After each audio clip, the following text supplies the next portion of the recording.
Hürmetli vatandaşım, maqalaning tushuntirishning davomini davomlashtiramiz. Shunday qilib, Jungomu Sharqiy Janubiy Osiyo davlatlari bilan murossaa qilishga qo'shildi.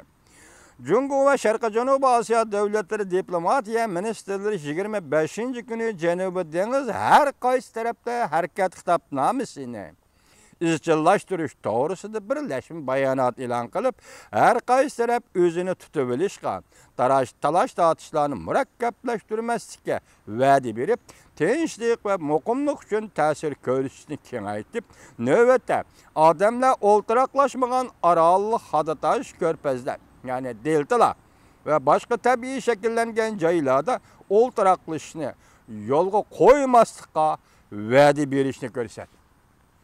Bayonot e'lon qilib, demak, bu yerda orol yo'q, orollarda o'ltiraqlashni ishga oshirmaymiz, qurilish qilmaymiz, o'qimaymiz deb bayonot e'lon qildi Sharqiy Janubiy Osiyo davlat. Bu harakatlar Jungo to'pindirib, orol yasash, o'ltiraqlashish rayollarini kengaytirishni to'xtatish va'da to'g'risida va'da berganligi, Huangyandao, Rin Aychao qatorliq talash tortish bo'lib o'tgan rayonlarda to'pindirib, qurilish qilmaslikning beshorati bo'lib qoldi.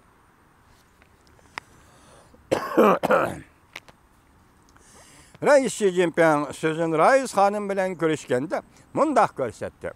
Jungoning navbatdagi xalqaro tuzum va tartibga xiris qilish niyati yo'q. Rasma zo'mugar bo'lish niyatimi yo'q. Shundaqmi Rais Xi Jinping? Kutmaganda Rais Xi Jinping bak tuvan muqomga tushib qoldi. Jungoning matbuotlari bilan chet el jamoat fikrining bu tuvan muqomni tushundirishi bir-biriga aksiyatlik tushundirish bo'lib qoldi. Rais Xi Jinpingning tuvan muqomni tushundirishi masalan Jungo matbuotlarining tushundirishi va G'arb matbuotlarining tushundirishi bir-biriga aksiyatlik tushundirish bo'lib qoldi. Amerika bilan Jungo zada nima o'yin o'ynayotdi? Dünya gazeti baş maqolasi shunday ritorik so'roq qo'ydi. Amerika bilan Jungo zada nima o'yin o'ynayotdi? Diqqat vatandoshim. Nimishqi shunday qudratli ikki taraf shunday muloyim tuvan muqomga tushib qoldi. Nimishqi shunday qudratli ikki davlat Janubiy dengizda shunday tirkashdi. Nimishqi tuyuqsizdi shunday muloyim tuvan muqomga tushib qoldi. Diqqat vatandoshim, Amerika bilan Jungo zodi nima o'yin o'ynayotdi? Ritorik so'roq.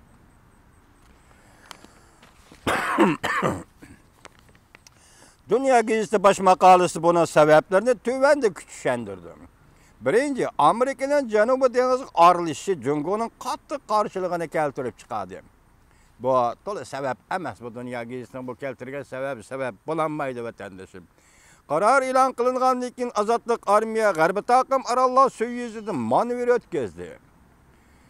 Havo armiyasi harbiy aeroplan chiqarib Huangyandao orolining havo tavalligida charlash elib bordi. Bu to'g'ri bisiligi so'zlagan edi. Balki charlashni doimlashtirishni jakardi. Bundan burun dengiz armiyasining generali Wu Shengli har qanday xiristdan qo'rqmaymiz.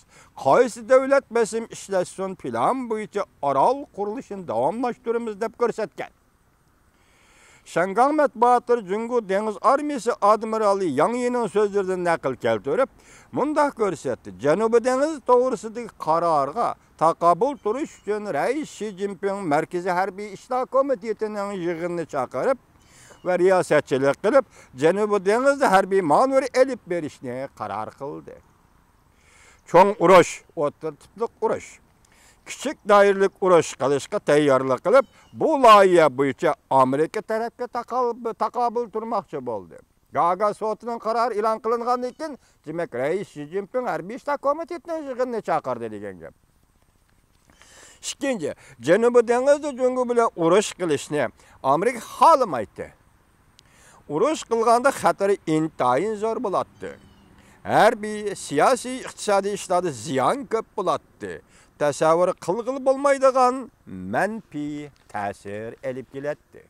Demak, boshda aytgan, zodi Jungo bilan Amerika nima o'yin o'ynayotdi deganga asos yoki masalalarni tep beryapti Dünya gazeti o'zining baş maqolasida. Demak, so'zdan ma'nosi shu yerga kelyaptiki, hozir qo'ygan retorik so'roqqa Dunyo gazeti yetarli javob bermayapti.